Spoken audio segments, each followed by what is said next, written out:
So you might be in this weird situation where for some reason your iPhone alarm is just not going off. Now what does this mean? Well, basically the alarm within your iPhone, you have a lot of stuff going on. So you have the different alarms that go off, that tend to go off when you're actually setting up your alarm.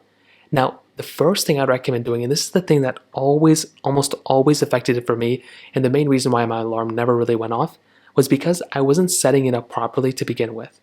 So what I would recommend doing first of all is tapping onto the alarm if it's not going off or whichever alarm is giving you issues.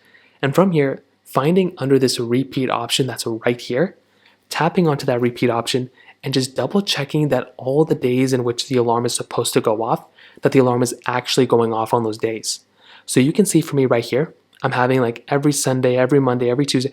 You want to basically set this alarm up to where every single day that you basically want this alarm to go off, you basically have it enabled. So for example, if I want this alarm to go off only on like Mondays and Tuesdays, well, what I want to do is I want to set this up to the right time, but also have it for every Monday and Tuesday. And I guarantee you, if you just set this up like this, for a majority of people, this will probably end up fixing the problem. And that's almost basically what ended up causing my issues, is that I wasn't setting it up here properly. So that's the very first thing.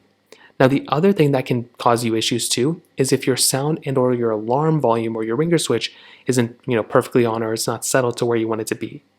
So what I would recommend doing here is opening up your settings application. So just go into settings. Once you're in settings, what you want to do is you want to scroll down until you see sounds and haptics. So find your sounds and haptics panel, which is right here. And then what you're going to want to do is tap onto here. And then where it says iPhone and alert volume, you want to make sure this is the appropriate level of the sound that you want to go ahead and basically have it. So for example, if you want your alarm to not be that loud, turn it all the way down. Or if you want it up, turn it all the way up. The louder the volume, the more likely it is that you'll wake up because it is a louder alarm. So just double check that, and that might be the problem that you may end up fixing as well. You can also try restarting your iPhone, updating your iPhone, but those are pretty much the main ways to go and fix it. If you have any other thoughts or questions, let me know in the comment section below. Hit the like button, that would mean so much, but definitely hit that subscribe button. More importantly than everything else, I love every single one of you guys. Hopefully I'll catch you guys in the next video.